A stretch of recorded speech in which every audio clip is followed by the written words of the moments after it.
Charles VIII, called the Affable (French, L'Affable), was a monarch of the House of Valois who ruled as King of France, from 1483 to his death in 1498. He succeeded his father Louis XI at the age of 13. His elder sister Anne of France acted as regent jointly with her husband Peter II, Duke of Bourbon, until 1491, when the young king turned 21 years of age. During Anne's regency, the great lords rebelled against royal centralization efforts in a conflict known as the Mad War, which resulted in a victory for the royal government. In a remarkable stroke of audacity, Charles married Anne of Brittany in 1491 after she had already been married by proxy to the Habsburg Holy Roman Emperor Maximilian I in a ceremony of questionable validity. Preoccupied by the problematic succession in the Kingdom of Hungary, Maximilian failed to press his claim. Upon his marriage, Charles became administrator of Brittany and established a personal union that enabled France to avoid total encirclement by Habsburg territories.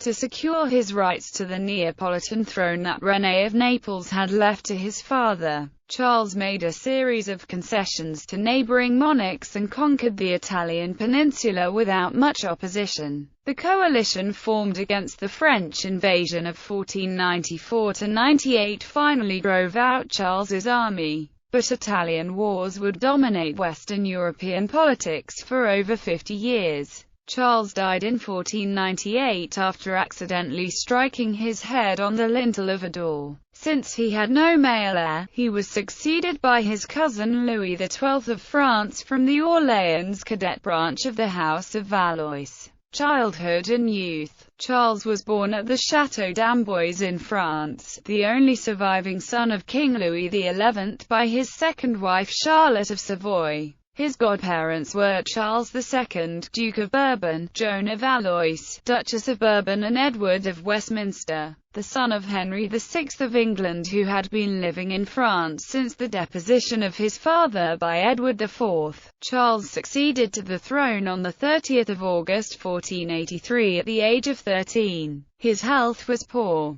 He was regarded by his contemporaries as possessing a pleasant disposition, but also as foolish and unsuited for the business of the state. In accordance with the wishes of Louis XI, the regency of the kingdom was granted to Charles's elder sister Anne, a formidably intelligent and shrewd woman described by her father as the least foolish woman in France. She would rule as regent, together with her husband Peter of Bourbon, until 1491. Marriages. Charles was betrothed on the 22nd of July 1483 to the 3-year-old Margaret of Austria, daughter of the Archduke Maximilian of Austria and Mary, Duchess of Burgundy. The marriage was arranged by Louis XI, Maximilian, and the estates of the Low Countries as part of the 1482 Peace of Arras between France and the Duchy of Burgundy. Margaret brought the counties of Artois and Burgundy to France as her dowry, and she was raised in the French court as a prospective queen consort.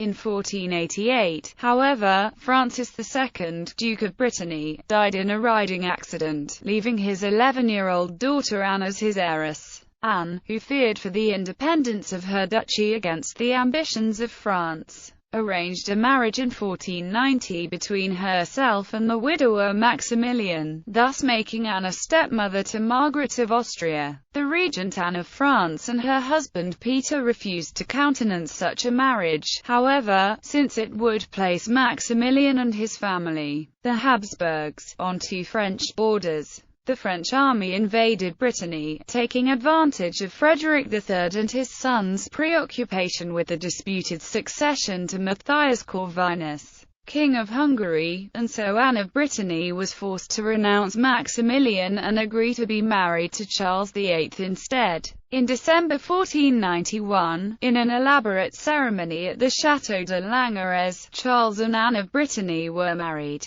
The 14-year-old Duchess Anne, not happy with the arranged marriage, arrived for her wedding with her entourage carrying 2 beds. However, Charles's marriage brought him independence from his relatives, and thereafter he managed affairs according to his own inclinations. Queen Anne lived at the Clos Lucé in Amboise. There still remained the matter of Charles's first betrothed, the young Margaret of Austria. Although the cancellation of her betrothal meant that she by rights should have been returned to her family, Charles did not initially do so, intending to marry her usefully elsewhere in France. It was a difficult situation for Margaret, who informed her father in her letters that she was so determined to escape that she would even flee Paris in her nightgown if it gave her freedom. Eventually, in 1493, she was returned to her family, together with her dowry, though the Duchy of Burgundy was kept in the Treaty of Senlis.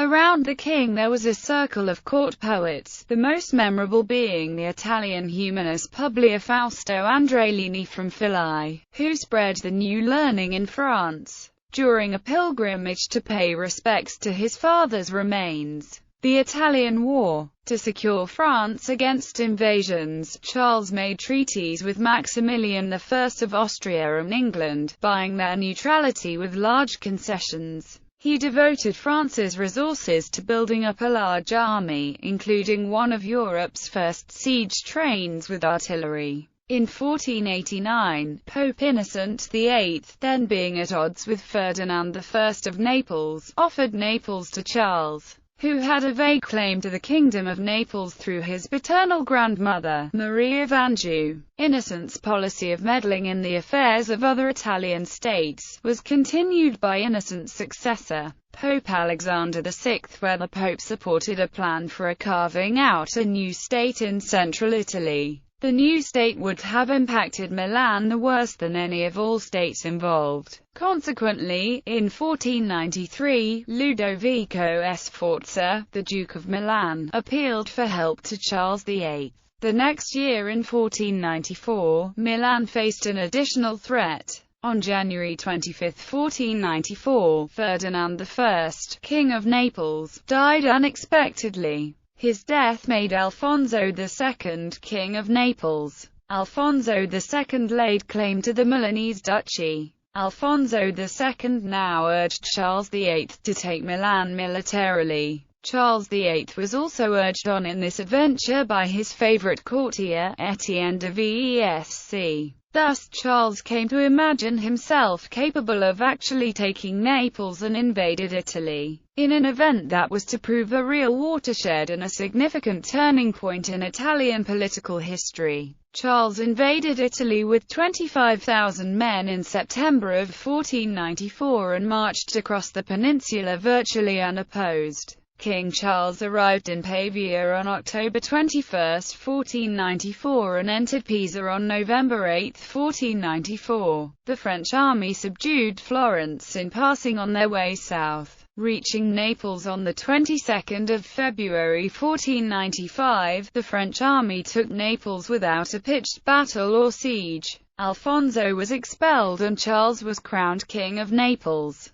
There were those in the Republic of Florence who appreciated the presence of the French king and his army. The famous friar Savonarola believed that King Charles VIII was God's tool to purify the corruption of Florence. He believed that once Charles had ousted the evil sinners of Florence, the city would become a center of morality. Thus, Florence was the appropriate place to restructure the church. This situation would eventually spill over into another conflict between Pope Alexander VI, who despised the idea of having the king in northern Italy, where the Pope feared the King of France would interfere with the Papal States, and Savonarola, who called for the king's intervention. This conflict would eventually lead Savonarola to be suspected of heresy and executed by the state. The speed and power of the French advance frightened the other Italian rulers, including the Pope and even Ludovico of Milan. They formed an anti-French coalition, the League of Venice, on March 31, 1495. The formation of the League of Venice, which included the northern Italian states of Duchy of Milan, the Republic of Venice, the Duchy of Mantua, and the Republic of Florence, in addition to the Kingdom of Spain, the Holy Roman Empire and the Kingdom of Naples, appeared to have trapped Charles VIII in southern Italy and blocked his return to France.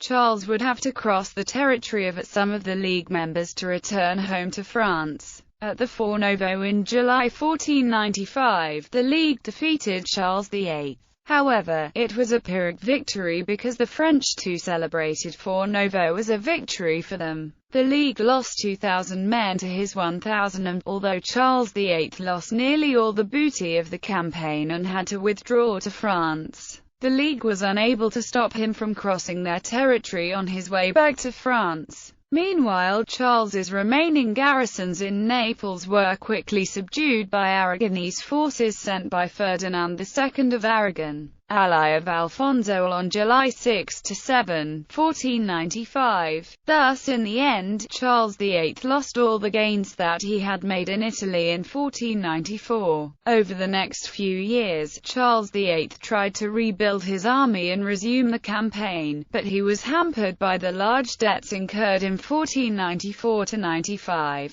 He never succeeded in gaining anything substantive. Death. Charles died in 1498, 2.5 years after his retreat from Italy, as the result of an accident. While on his way to watch a game of jeu de paume in Amboise, he struck his head on the lintel of a door. At around 2 p.m., while returning from the game, he fell into a sudden coma, and died 9 hours later, perhaps of a subdural hematoma. Legacy. Charles bequeathed a meager legacy. He left France in debt and in disarray as a result of his ambition. However, his expedition did strengthen cultural ties to Italy, energizing French art and letters in the latter part of the Renaissance. Since his children predeceased him, Charles was the last of the elder branch of the House of Valois. Upon his death, the throne passed to his father's second cousin, the Duke of Orleans, who reigned as King Louis XII. Left childless at his death, Charles's widow, and returned to Brittany and there, as hereditary Duchess of Brittany, began steps to regain the independence of the duchy. It was exactly to stymie these moves toward independence that Charles VIII's successor, Louis XII, had his 24-year marriage to Joan of France annulled, so that he could marry Anne of Brittany on June 7, 1500. Issue. The marriage with Anne resulted in the birth of 4 children. Charles Orland, Dauphin of France. Charles, Dauphin of France. Francis, Dauphin of France. Anne. Representations in popular culture. Charles VIII's invasion of Italy and his relations with Pope Alexander VI are depicted in the novel The Sultan's Helmsman. In the 2011 Showtime series The Borgias, Charles VIII is portrayed by French actor Michel Muller. In the 2011 French-German historical drama Borgia, Charles VIII is played by Simon Laveron. The event of the king's death is depicted in the TV series Borgia with a small twist. In the episode, Charles himself plays a game of jeu de paume with Cesare Borgia and loses. While leaving the game, Charles strikes his head on the lintel of a door. Ancestry.